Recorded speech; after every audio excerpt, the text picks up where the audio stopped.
Good morning, Year 9. It's good to be speaking to you.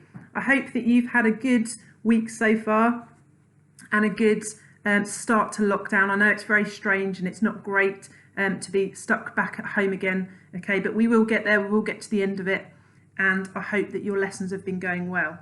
So the last time I spoke to you all together like this was back in October. So if you cast your mind back to the beginning of the year, I was talking to you about the options process that would be happening, and now it's come upon us. So this term is going to be a really important term for you. You're going to be making some big decisions, okay?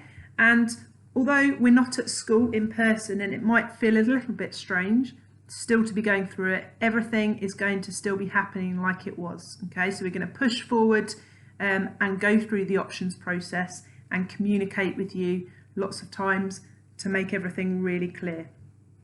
So what I'm going to take you through is what the next couple of months are going to look like, what the timeline for all the things you're going to be doing is going to look like, and hopefully that will make it really clear for you what is expected of you and your parents and carers at home as well, because they're a key part of this process.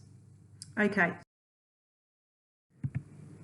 January. So in January you've got the Year 9 subject evening, so your regular parents evening, which is on the 21st, and that is going to be online. That will be remote from home, but an opportunity for your parents or your carers to meet with your different subject teachers and find out about where you are being successful, okay, and to have those conversations, perhaps starting to think about and asking them questions if you think it's a subject that you might want to take for GCSE, whether they think that you would be a good candidate for that in terms of your attitude to learning.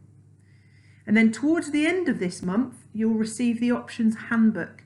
This is going to have all the GCSE courses inside, which you'll choose your 3 option subjects from. Okay, so just reiterate that, that's going to be 3 option subjects which you will be choosing. In this booklet, it will have the grid, which I know I've shown to you before. So there's element 1, element 2 and element 3, and you pick from those different categories. That will be in this booklet, and there'll be a page for every course that we offer, so you can have a really good look through. I'd encourage you to read this from cover to cover, okay? It will be uploaded, you'll be made aware of when that is so that you can have a good look at it. And there'll be also subjects in there that you've never studied before. For example, sociology, business studies, okay, so you can have a good look at what they will look like. Okay, February. In PSHE, you are going to be looking at careers. So that's a really good opportunity to be thinking about future career pathways and the subjects that tie in nicely with those. And also the options video will go up on the website. Okay, now the options video is different from the handbook, and it's going to be instead of an open evening. So if we didn't have COVID happening, we'd have an evening where we invited you and your families into the building to have a look around in the evening and talk to the different subject areas. And it's an opportunity for them to promote their subjects and tell you more about it, and also not just tell you what you can read in the booklet, but to give you a bit of a flavour about what it feels like. So instead of having that, we're going to have it on video where they're going to record themselves, and that's for you to watch and find out a little bit more. I just want to also flag up that as you make these decisions this year, not to just rely on your experiences of what you've had this year.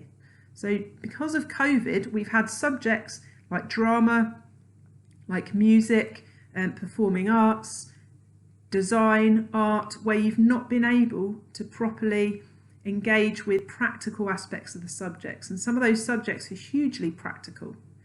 And you've had to learn about them sitting behind desks, which is not the usual way. So I want you to stay really open-minded and look at the video to find out actually next year, when we expect to have things back to normal and you're in year 10, what those lessons will look like. I think a lot of them will look very different to your experiences at the moment.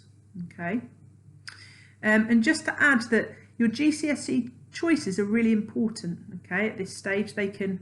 It's kind of the first step that you're making in your school life to think about your career, towards your career, and what you might go on to do later. So it is a really key process for you. And we're going to help you through it, so you don't need to worry about anything. And then we come to March, okay, and you'll get your Year 9 reports, which will go home to your parents. These are really important because they say a lot about your ability in a subject and your attitude. So I'm most interested in your attitude at the moment. If you work really hard and you put the effort in and that's reflected in your report, then you will be a good candidate for that course, okay? You might be achieving really highly in that subject. You might not be achieving as high as some of your friends, okay? But as long as you're putting the effort in, that shows us that you've got the right attitude, and that's the most important thing. And then we come to the interviews. So assuming we're back to normal again in March, or back to some sort of normal, okay, these will take place in school time, and it will be an interview between yourself and either your form tutor or a member of the senior leadership team. So you will be prepared for these interviews beforehand in your PSHE lessons particularly, but in form time as well, as to what to expect and how to conduct yourself and how to prepare for it effectively. And they will be approximately 10 minutes in length, and you will be asked about the choices that you've made and the reasons for them.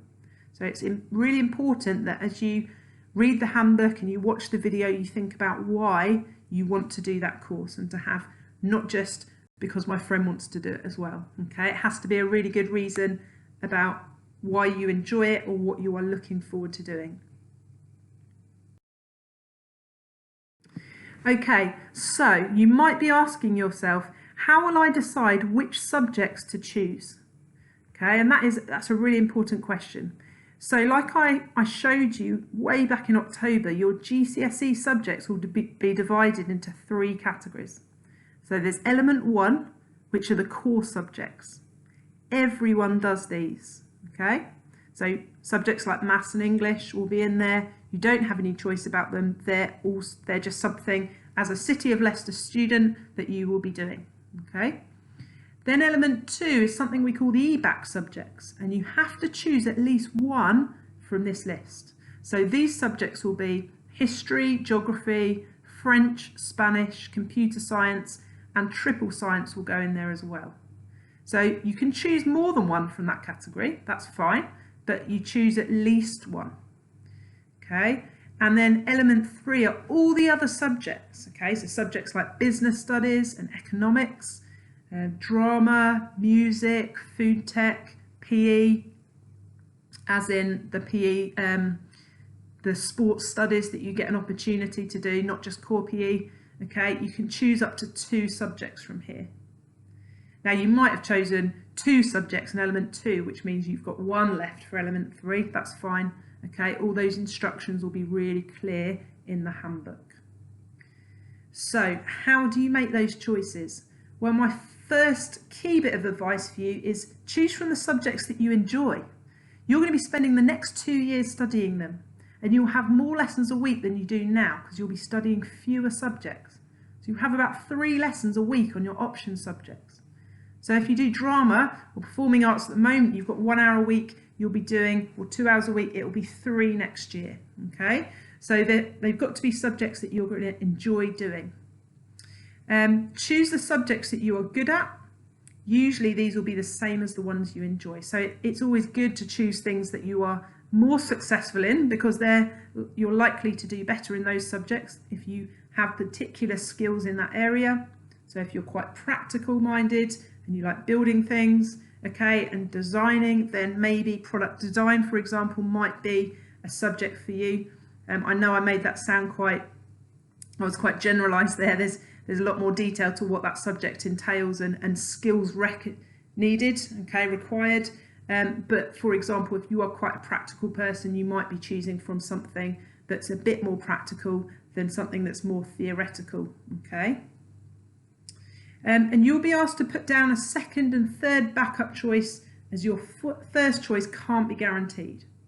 So in most cases, we will try to get you your first choice subjects, but it's not always going to be possible. If you think about it, okay, there's about 300 of you, or just less than 300 of you, and there's a certain amount of teachers for each subject, and the timetable has to all fit with the rest of the school. So there will be some cases where you are not able to do your first choice. So then how do we make that decision about who gets to do those subjects? And again, that's where I'll be looking at your effort and your attitude to learning.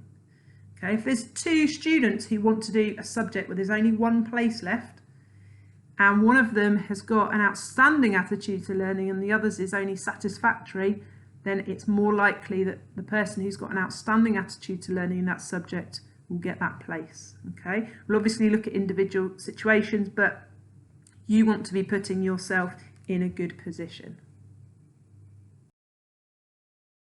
Okay, and finally, what should I be doing now? So, work hard in all your lessons. That's the key message. And stay open-minded. That means don't make decisions about, oh, I'm not going to look at anything else. I know that I want to do these 3 subjects. I'm not even going to bother reading the pages for the other ones. Okay, I'd encourage you to stay really open-minded because something might take you by surprise and be actually the perfect thing for you. Make yourself a good candidate for GCSE by showing a good attitude to learning. Okay, what does that mean? Well, attending all remote lessons, okay, that's really important. Completing your work to the best of your ability and put 100% effort into your lessons.